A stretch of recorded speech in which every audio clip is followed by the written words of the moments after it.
नमस्कार। Economics Awadh classes YouTube channel पर आपका स्वागत है। आज की क्लास में हम लोग उपभोग का मनोवैज्ञानिक नियम के बारे में अध्ययन करेंगे। साइकोलॉजिकल लॉ ऑफ कंजप्शन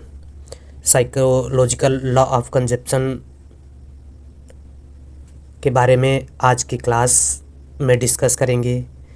यह सिद्धांत प्रोफेसर जेएम कीन्स ने दिया था। इस सिद्धांत को उपभोग का मनोवैज्ञानिक नियम भी कहा जाता है। आज के इस सिद्धांत में हम लोग उपभोग के मनोवैज्ञानिक नियम के बारे में अध्ययन करेंगे। कीन्स ने अपना यह सिद्धांत 1936 में अपनी पुस्तक the general theory of employment interest and money में दिया था, जिसमें इन्होंने लोगों के उपभोग व्यवहार को परिभाषित करते हुए कुछ बातें कही थी।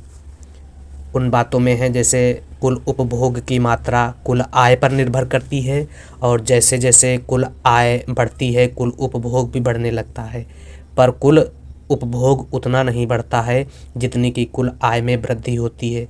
कीन्स इसे मूलभूत मनोवैज्ञानिक नियम कहते हैं, क्योंकि लोगों की समान प्रवृत्ति होती है कि आय बढ़ने पर उपभोग बढ़ता है, लेकिन उपभोग आय बढ़ने के हिसाब से नहीं बढ़ती है। तो आज की इस क्लास में हम लोग डिस्कस करेंगे कि आय बढ़ने से उपभोग में क्या परिवर्तन होता है। तो जान लेते हैं। कीन्स अपने मनोवैज्ञानिक नियम में बताते हैं कि जैसे जैसे व्यक्ति की आय बढ़ती है, आय बढ़ने के साथ साथ व्यक्ति जो है उपभोग पर ज़्यादा खर्च करता है, लेकिन यह खर्च उपभोग पर होने वाला है, यह खर्च जो है आय में होने वाली वृद्धि की तुलना में कम होती है। कीन्स इस सिद्धांत को मनोवैज्ञानिक नियम कहते हैं, जिसका मतलब यह है कि यह नियम मानव की प्रवृत्ति या मानव के स्वभाव से संबंधित है। यह सिद्धांत एक तरह से बताता है कि लोग क्या सोच रहे हैं। कीन्स ने एक अध्ययन किया कि मानव का स्वभाव ऐसा होता है कि जब लोगों की आय बढ़ती है तो लोग आय बढ़ने से वस्तु एवं सेवाओं पर होने वाले उपभोग को बढ़ाते हैं। आय बढ़ने से क्या होता है, लोग जो है वस्तु एवं सेवाओं के उपभोग पर जो खर्च है उसको बढ़ाते हैं। आय बढ़ने पर उपभोग में होने वाला खर्च जो है बढ़ता है। कीन्स अपने मनोवैज्ञानिक नियम में बताते हैं कि जब लोगों की आय बढ़ती है तो लोगों का उपभोग पर होने वाला खर्च बढ़ता है, लेकिन उपभोग में होने वाली वृद्धि की प्रवृत्ति जो है आय की तुलना में कम होती है। अर्थात आय में जो वृद्धि होती है वह ज़्यादा होती है और उपभोग में होने वाली वृद्धि कम होती है। आय ज़्यादा तेज़ी से बढ़ती है तो उपभोग भी बढ़ता है, लेकिन आय में होने वाली वृद्धि जो है उपभोग से ज़्यादा तेज़ी से बढ़ती है। आय मतलब ज़्यादा तेज़ी से बढ़ती है, उपभोग की तुलना में आय ज़्यादा बढ़ती है। और आय ज़्यादा बढ़ेगी, इसका मतलब क्या होगा? इसका मतलब यह हुआ कि लोग अपनी आय का बढ़ा हुआ भाग बचा कर रखना पसंद करते हैं। सामान्यतः लोगों का स्वभाव होता है कि अगर आय या इनकम बढ़ती है तो लोग उपभोग पर होने वाला खर्च बढ़ाएंगे, लेकिन आय अधिक तेज़ी से बढ़ती है तो इसका मतलब ये होता है कि लोग उपभोग के ऊपर खर्चा बढ़ाएंगे, लेकिन बढ़ी हुई आय का कुछ भाग जो है वह बचा कर रखना पसंद करेंगे, यानी बचत करने लग जाते हैं। इसे ही उपभोग का मनोवैज्ञानिक नियम कहा जाता है। लोगों की ये मन की सोच है। इस सिद्धांत द्वारा बताया गया है कि लोग अपने मन में क्या सोचते हैं, इसलिए कीन्स द्वारा दिए गए इस सिद्धांत को उपभोग का मनोवैज्ञानिक नियम कहा जाता है। अब उपभोग का यह मनोवैज्ञानिक नियम जो है वह 3 प्रस्थापनाओं पर आधारित है। यह 3 प्रस्थापनाएं क्या हैं? यह 3 प्रस्थापनाएं हैं, जैसे एक सिंपल तरीके से अगर देखा जाए, व्यक्ति की आय बढ़ती है तो उपभोग भी बढ़ता है, लेकिन आय में होने वाली वृद्धि जो होती है वह ज़्यादा तेज़ी से बढ़ती है और उपभोग में होने वाली वृद्धि जो है वह कम होती है। अगर समष्टि स्तर पर देखा जाए तो राष्ट्रीय आय में वृद्धि से कुल उपभोग का स्तर जो है बढ़ता है। यह पहली प्रस्थापना है जिसमें समष्टि स्तर पर अगर देखा जाए तो स्पष्ट होता है कि राष्ट्रीय आय में वृद्धि से कुल उपभोग का स्तर बढ़ता है, लेकिन कुल आय में वृद्धि कुल उपभोग में होने वाली वृद्धि की तुलना में ज़्यादा तेज़ी से बढ़ती है। उपभोग में वृद्धि थोड़ी कम होती है और आय की तुलना में होती है। फर्स्ट प्रस्थापना क्या बता रही है कि राष्ट्रीय आय में अगर वृद्धि होती है तो कुल उपभोग का स्तर भी बढ़ता है, लेकिन कुल उपभोग का स्तर जो है राष्ट्रीय आय की तुलना में कम बढ़ता है। फर्स्ट प्रस्थापना में बताया गया है कि आय बढ़ने से उपभोग बढ़ता है, लेकिन आय उपभोग की तुलना में ज़्यादा तेज़ी से बढ़ती है। जैसे जैसे लोगों की आय बढ़ती है वैसे वैसे आय बढ़ने के साथ साथ उनकी आवश्यकताएं भी पूरी होती जाती हैं, और आवश्यकता पूरी होने के बाद अगर आय में वृद्धि होती है तो फिर उनको अधिक मात्रा में खर्चा करने की आवश्यकता नहीं होती है। इसका मतलब उनका उपभोग खर्चा आय में वृद्धि के साथ एक समय बाद कम होता जाता है, अर्थात उपभोग व्यय बढ़ेगा लेकिन आय वृद्धि की तुलना में कम अनुपात में बढ़ेगा। तो क्यों कम अनुपात में बढ़ता है? क्योंकि लोगों की आवश्यकताएं पूरी हो जाती हैं, तो इसलिए उपभोग व्यय बढ़ता है लेकिन आय की तुलना में कम बढ़ता है। तो और सेकंड जो प्रस्थापना है इसमें बताया गया है कि आय में वृद्धि होने से आय जो है मुख्य रूप से उपभोग और बचत दो भागों में विभाजित हो जाती है। आय बढ़ने के साथ साथ हम लोगों ने देखा कि क्या है, उपभोग बढ़ता है, लेकिन उपभोग में वृद्धि थोड़ी धीमी गति से होती है, तो बाकी का पैसा जो होता है वह बचतों में बदल जाता है। तो इस प्रकार से उपभोग आय जो है वह उपभोग और बचत दो हिस्सों में बढ़ जाती है। जैसे एक एग्जांपल से समझ लेते हैं, जैसे किसी की आय 100 रुपये है मान लेते हैं और इसमें से वह 80 रुपये उपभोग पर खर्चा कर लेता है, तो बाकी जो 20 रुपये बचते हैं तो वह 20 रुपये क्या हो जाती हैं, उसकी बचत हो जाती है। 20 रुपये क्या है, बचत को बताते हैं। इस प्रकार से आय में वृद्धि या बढ़ी हुई आय जो है वह दो भागों में विभाजित हो जाती है, एक तो उपभोग और दूसरी बचत। तो पहली प्रस्थापना में क्या है, आय बढ़ने से उपभोग बढ़ता है, लेकिन आय में होने वाली वृद्धि जो है उपभोग की तुलना में ज़्यादा तेज़ी से बढ़ती है। और दूसरी प्रस्थापना बताती है कि आय जो है वह दो भागों में विभाजित हो जाती है, एक तो उपभोग और दूसरा बचत। उपभोग और बचत, जैसे उपभोग का स्तर जो है धीरे धीरे व्यक्ति का घटता चला जाता है और बचत जो है बढ़ जाती है। तो इस प्रकार से, और तीसरी अगर प्रस्थापना की बात की जाए तो तीसरी प्रस्थापना में बताया गया है कि आय बढ़ने के साथ साथ उपभोग एवं बचत दोनों का स्तर बढ़ता है। यह आय बढ़ने के साथ साथ उपभोग भी बढ़ रहा है और उपभोग बढ़ने के साथ साथ बचत का स्तर बढ़ता है। आय बढ़ने से उपभोग बढ़ता है, लेकिन उपभोग में कम गति से वृद्धि होती है। इसका मतलब आय बढ़ने के साथ बचत भी बढ़ती है। तो तीसरी प्रस्थापना में बताया गया है आय बढ़ने के साथ साथ उपभोग भी बढ़ता है और उपभोग बढ़ने के साथ बचत भी बढ़ती है। लेकिन आय बढ़ने के साथ उपभोग जब बढ़ता है तो उपभोग में जो कम गति से वृद्धि होती है। उपभोग में कम गति से वृद्धि इसलिए होती है क्योंकि उपभोग ज़्यादातर पूरा हो जाता है व्यक्ति का। अब इसी प्रस्थापना को हम सारणी के माध्यम से भी स्पष्ट कर सकते हैं, जिसमें सारणी में एक्स अक्ष पर सारणी में जो है यह आय दिखाया गया है, उपभोग को दिखाया गया है और बचत को दिखाया गया है। अर्थव्यवस्था में राष्ट्रीय आय का स्तर 0, 100, 200, 300 और 400 बताया गया है। उपभोग का स्तर 70, 120, 170, 220 और 290 बताया गया है। इसी प्रकार से बचत का स्तर बताया गया, पहले ऋणात्मक है फिर धीरे धीरे बढ़ता चला जाता है। अगर फर्स्ट प्रस्थापना की बात की जाए तो आय में वृद्धि प्रत्येक स्तर पर जो हो रही है, आय में वृद्धि कैसी हो रही है, फर्स्ट प्रस्थापना में बताया गया आय बढ़ने से उपभोग बढ़ता है और उपभोग में जो होने वाली उपभोग में जो होने वाली वृद्धि है वह कम तेजी से बढ़ती है। तो देखते हैं कैसे है। आय बढ़ा है 0 से 100 हुई है, 100 से 200, 200 से 300, 300 से 400, मतलब आय में वृद्धि जो हो रही है वह 100 की हो रही है।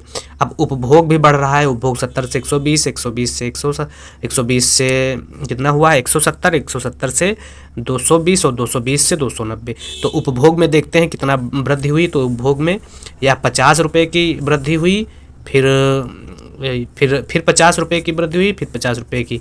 तो उपभोग में जो आय में जो वृद्धि हो रही है वह 100 रुपये की हो रही है, और आय बढ़ने के साथ साथ उपभोग में जो वृद्धि हो रही है वह 50 रुपये की हो रही है।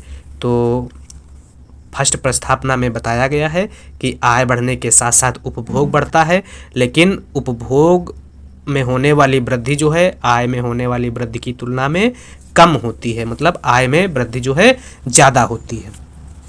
अब सेकेंड प्रस्तावना में देखते हैं क्या बताया गया है। इसमें बताया गया आय में वृद्धि जो है उपभोग एवं बचत दो भागों में विभाजित हो जाती है। तो आय में होने वाली वृद्धि दो भागों में विभाजित हो जाती है, उपभोग एवं बचत। जब अब देखते हैं सारणी में देखते हैं, जब आय 0 रुपये थी तब उपभोग कितना था, वह 70 रुपये हो रहा था, और बचत जो है वह -70 हो रही थी। इसी प्रकार से बचत, जब आय कुछ थी ही नहीं तो उपभोग ही सिर्फ कर रहे थे, बचत 0 थी या 70 रुपये थी, -70 रुपये थी। अब जब आय बढ़ के कितनी हो गई, 100 रुपये हो गई है, तो उपभोग का स्तर हो गया है 120 रुपये, और बचत माइनस, अब आय 120 है, उपभोग आय जो है 100 रुपया है और उपभोग कर रहे हैं 120 रुपया, तो बचत -20 रुपया होगी। अब आय का स्तर और बढ़ गया है, आय का स्तर बढ़ के 200 रुपया हो गया है, और उपभोग का स्तर जो है 170 रुपये हो गया है। तो इसमें देखते हैं बचत कितना हो जाएगी, तो आय माइनस उपभोग जब होगा, वाई माइनस सी जब होगा, तो बचत निकलेगी 30 रुपया, तो यह 30 रुपया बचत हो जाएगी। इसी प्रकार से जब आय बढ़ के 300 रुपया हो गई तो उपभोग 220 रुपया हो गया, तो 80 रुपया बचत हो गई। तो इस प्रकार से आय में वृद्धि के साथ साथ उपभोग जो है, आय जो है वह उपभोग एवं बचत दो भागों में विभाजित हो जाती है, और उपभोग एवं बचत दोनों में जो है आय बढ़ने के साथ साथ वृद्धि होती है। इस प्रकार से वाई राष्ट्रीय आय बराबर हो जाएगा सी प्लस एस, जिसमें एस उपभोग है और सी उपभोग है और एस जो है सेविंग को दिखाता है।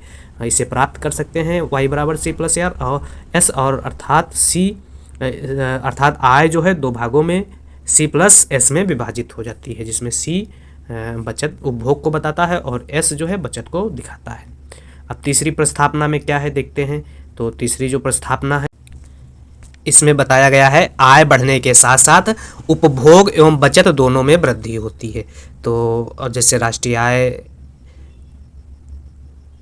0 से 100 हो गई, 100 से 200, 200 से 300, 300 से 400, तो आय में क्या हो रही है, वृद्धि हो रही है। आय में वृद्धि के साथ साथ उपभोग भी बढ़ रहा है और उपभोग में वृद्धि के साथ साथ बचत भी बढ़ रही है। तीसरी प्रस्तावना में यह बात बताई गई है कि आय में वृद्धि होने के साथ साथ उपभोग एवं बचत के स्तर में भी वृद्धि देखने को मिलती है। अब इसको एक आरेख की सहायता से भी स्पष्ट किया जा सकता है। यह आरेख बताया गया है। अब आरेख में क्या बताया गया है, आरेख में एक्स अक्ष पर इनकम को, आय को दिखाया गया है और वाई अक्ष पर उपभोग को दिखाया गया है। इसमें जो सीसी रेखा है यह उपभोग की रेखा को बताती है, उपभोग मात्रा बताती है, और ओवाई रेखा जो है वह आय के स्तर को बताती है जो 45 अंश पर बनी हुई है। अब जब राष्ट्रीय आय प्रारंभ में ओवाई है, राष्ट्रीय आय प्रारंभ में ओवाई होने पर संतुलन बिंदु जो होता है वह ई पर प्राप्त होता है, और यहाँ पर उपभोग और आय का स्तर जो है वह समान है। आय का स्तर कितना है, ओवाई है, और उपभोग का स्तर कितना है, ई बिंदु पर उपभोग का स्तर जो है वह ई वाई है। आय का स्तर और उपभोग का स्तर दोनों समान है। अब क्या होता है, राष्ट्रीय आय बढ़कर कितनी हो जा रही है, y1 हो जा रही है। तो जब राष्ट्रीय आय बढ़कर y1 हो जा रही है तो आय का स्तर कितना हो जा रहा है, राष्ट्रीय आय बढ़कर y1 हो जाती है, तो आय का स्तर जो है वह बढ़कर OY1 या OY1 आय का स्तर, या कह सकते हैं आय का स्तर y1 ए के बराबर हो जाता है। यह आय का स्तर हो जाता है। और उपभोग व्यय कितना हो जाता है, तो आय यह हो जाती, तो उपभोग व्यय आय OI आय पर हो जाता है, AC के बराबर हो जाता है। तो उपभोग व्यय या बचत जो कह सकते हैं वह AC के बराबर हो जाती है। फिर से इसको एक बार समझ लेते हैं। जब आय जो है OY1 होती है, तो OY1 आय स्तर पर आय का स्तर Y1A के बराबर होता है, और उपभोग का स्तर जो होता है वह C से Y के बराबर, Y1 के बराबर, यह उपभोग का स्तर हो जाता है, और यह टोटल जो है आय का स्तर हो जाता है। तो ऐसी स्थिति में बचत जो है वह AC के बराबर हो जाती है। इसी प्रकार से जब आय बढ़कर OY2 हो जाती है, तो आय का स्तर Y2B के बराबर हो जाता है। अब आय का स्तर Y2B के बराबर हो जाता है, तो उपभोग का स्तर जो होता है वह DY2 के बराबर हो जाता है। यह उपभोग का स्तर हो गया है, और यह टोटल जो है आय का स्तर हो गया है। तो अब बचत इसमें कितनी हो जाती है, B और D के बराबर हो जाती है। तो अगर सारांश रूप में कहा जाए तो Y आय स्तर पर बचत जो है वह 0 है, और उपभोग जो है EY के बराबर है। बचत जो है वह 0 है इस पे Y आय स्तर पर। अब जब आय बढ़कर Y1 हो जाती है, तो बचत जो हो जाती है वह AC के बराबर हो जाती है, और उपभोग जो है वह CY के बराबर हो जाता है। इसी प्रकार से जब आय का स्तर बढ़कर Y2 हो जाता है, तब बचत कितनी हो जाती है, या बचत हो जाती है, तो बचत BD हो जाती है, BD बचत हो गई, और आय का स्तर जो है वह बढ़कर कितना हो गया, Y2D के बराबर हो गया। इस प्रकार से स्पष्ट है कि आय बढ़ने के साथ साथ उपभोग एवं बचत दोनों में वृद्धि होती चली जाती है। आय एवं उपभोग दोनों में कैसे वृद्धि होती चली जाती है, तो यह आय बढ़ी, यह आय बढ़ी, यह आय बढ़ी, और बचत प्रारंभ में 0 थी, फिर उसके बाद क्या हुई AC हुई, और फिर BD हुई। तो यह क्षेत्र जो होगा यह बचत का क्षेत्र दिखाता है।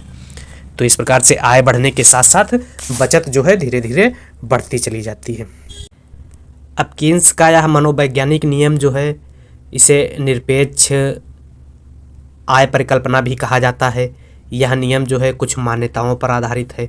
कौन कौन सी मान्यताएं हैं, उन मान्यताओं को देखते हैं।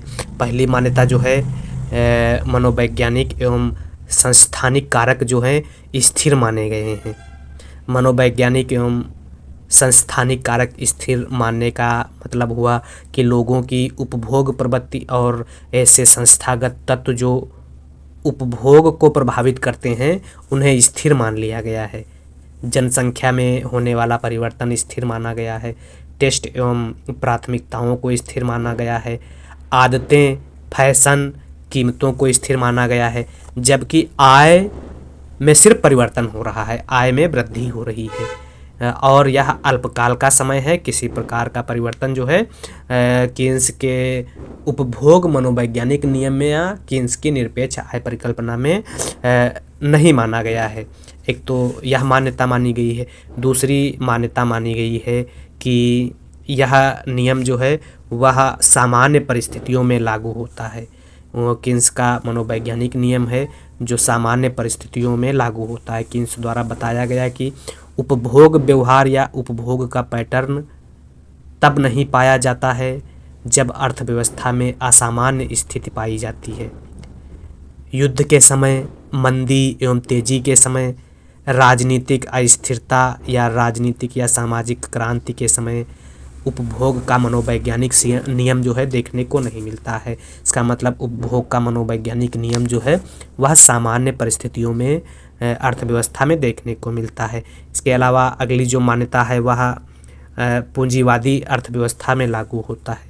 तो कीन्स का मनोवैज्ञानिक नियम जो है यह अर्थव्यवस्था में उस अर्थव्यवस्था में लागू होता है जो अर्थव्यवस्था जो है पूंजीवादी होती है, जहां सरकारी हस्तक्षेप कम पाया जाता है, अर्थात हस्तक्षेप वाली अर्थव्यवस्थाओं में यह नियम लागू होता है। इस प्रकार से केन्स का मनोवैज्ञानिक नियम का सार जो है इस बात से है कि जब लोगों की आय बढ़ती है तो उनका उपभोग भी बढ़ता है, लेकिन उतना नहीं बढ़ता है उपभोग जितना कि आय बढ़ती है। अर्थात आय में वृद्धि उपभोग में होने वाली वृद्धि से ज़्यादा होती है। जैसे जैसे आय बढ़ती है, आय का कम भाग उपभोग पर खर्च होता है। इसका मतलब है कि एक गरीब व्यक्ति ज़्यादा भाग उपभोग पर खर्च करता है एवं अमीर व्यक्ति जो है अपनी आय का कम भाग उपभोग पर खर्च करता है।